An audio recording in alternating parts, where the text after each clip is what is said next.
Greetings. This is the only presentation that will be in English. For this, I apologize. I will endeavor to speak slowly, which goes against my nature. So, my name is David Punter.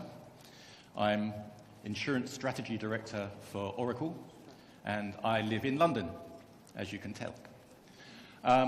The title of my presentation is Digital Disruption in Bancassurance.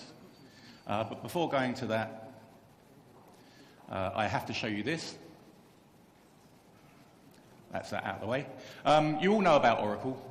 You're all here, so I'm not going to dwell on this slide for too long because you're all familiar with it. What you may not be quite so familiar with, however, is our presence in insurance.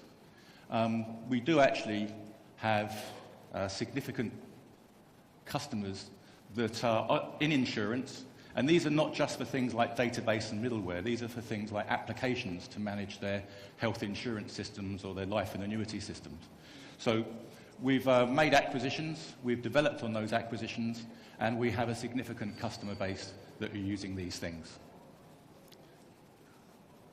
However, these things don't come cheaply. It might surprise you to know that we've invested upwards of $350 million in acquiring these systems and developing on them. So it's a very significant undertaking on behalf of Oracle to enter into the insurance market.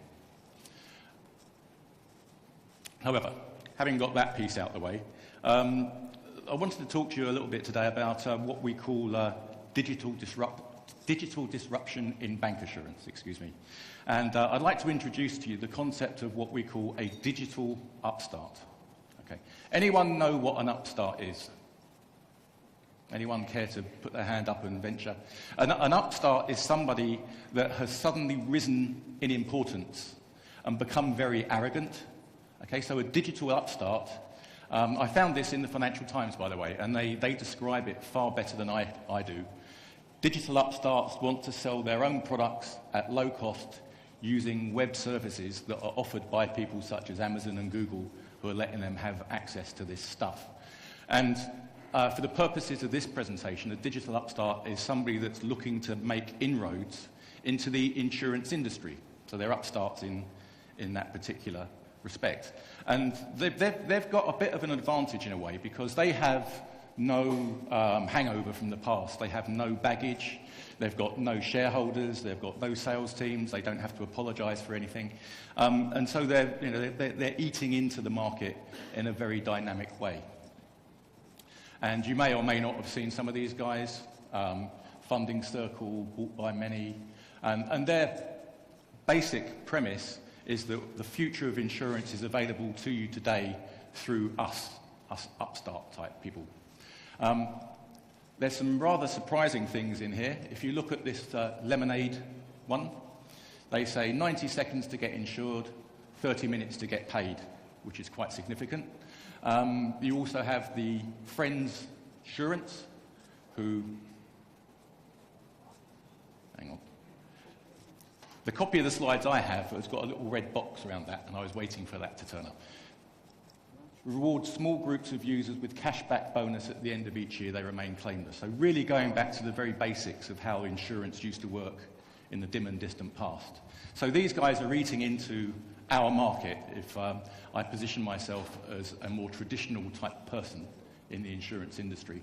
And they've got backing. Fintech companies provide lots of money to support these activities. And I'm going to introduce another phrase that you're going to have to keep an eye out for. It's called RegTech. Okay? RegTech means regulation technology, because hand in hand with all this stuff, you've got the regulators sitting in the background thinking, right, we need to regulate and control this thing. So that's something else you're going to see coming up in the future when talking about insurance generally, RegTech. You heard it here. So what are the traditional insurers thinking when it comes to these digital upstarts making inroads into the market? Well, if you look at various surveys, I mean, people like Accenture are quite handy at this. 53% of customers would not recommend an insurer if they had no means of digital distribution at all. because that's what the upstarts have. They're wholly digital. PwC CEO survey, 61% of insurance leaders foresee more digital disruption in insurance than any other commercial sector. So that's very significant. And this last one, 74% of the 280 insurance executives, they actually felt that internally they didn't have the skills to even cope with this. So it's quite significant. So essentially what we're saying and what we're seeing is the insurance world has changed. The manner in which we distribute products is changing significantly, as are indeed the people that are in the market to buy it. Okay, so Generation Y has arrived. I would imagine that in this here audience there's quite a few Generation Y people. I'm not, I'm the other side of it. But Generation Y, they're expecting, these are the people that are expecting things like hyper-personalization. So when they go in for their digital experience, they want it all exactly the way they want it. They want to be able to be connected wherever they want, focused on digital only. They want to be mobile. All of these things, they are demanding. The world of insurance has changed quite significantly because of this. Who are they? Well, these are people born after 1980. They represent 30% of the world population, and the workforce will increase quite significantly over time. And 85% of them expect to have enough money to live on in the future, which is a very significant statistic when you consider that they've actually got to work to get that.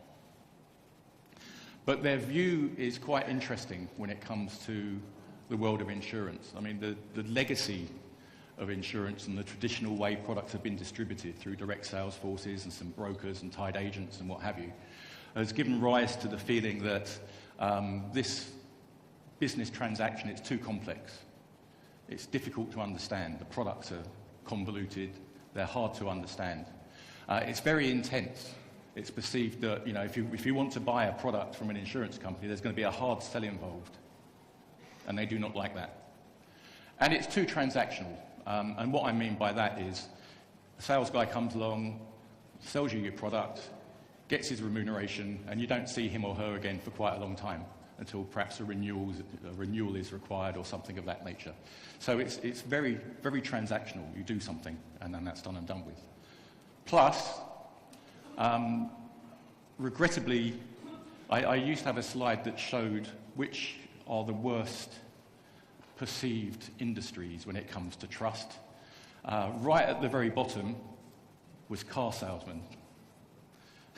But not too far up from there was the insurance industry. I mean, I've worked in the insurance industry all my life and I'm very proud of it, but we do have that reputation.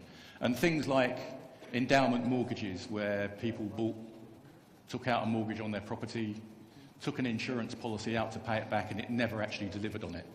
When you come to claim, there's a funny exclusion in there that you didn't expect. When you took out a credit card, you got payment protection insurance that you didn't actually want. So there's all sorts of things sitting in the background that leaves our Generation Y people slightly disenchanted with the insurance industry. So they prefer a different approach. And I'm not going to read out all of this. This is a very data-heavy slide. But the bottom thing here is a quote from Capgemini World Insurance Report, a fairly recent one. Traditional insurers will increasingly have to contend with empowered digital upstarts. So our digital upstarts are going to be fighting for our market share. And they must face these threats head on and increase their agility to address them. Okay, so this is all back to our theme of digital distribution. And the customers are becoming more aware. So they've gone through the phase where they were unaware of insurance dynamics, but the dynamics of the way insurance works is beginning to dawn on people. They're becoming more aware, they're understanding it. And the emerging model when it comes to how the interaction between the customer and the insurer should work is, I'm moving quickly because people keep taking photos. Moving target is more difficult to hit. Financial understanding as opposed to this financial product pitch that I was describing earlier. A consultative approach, so the customer expects to be able to consult with the insurance company, whether it be with a person, whether it be through a robo-advice type scenario, or whether it be direct through digital, where they can understand it for themselves. They're looking for a tangible value and fees based on the level of service that they're getting. So the attitude of the consumer is changing. So, I talk about bancassurance specifically and the digital response that's required by bancassurers, whether they be the banks or the insurance companies. They both have a part to play in the whole thing. Because bancassurance is one of the fastest growing distributions, interestingly enough. It's increasing rapidly. Places like Portugal, Spain, you can see the things up there. We do quite a lot of business in the Far East, so Asia Pac, and again in that part of the world also, bancassurance is increasing rapidly. And I'll talk to a case study a little bit later.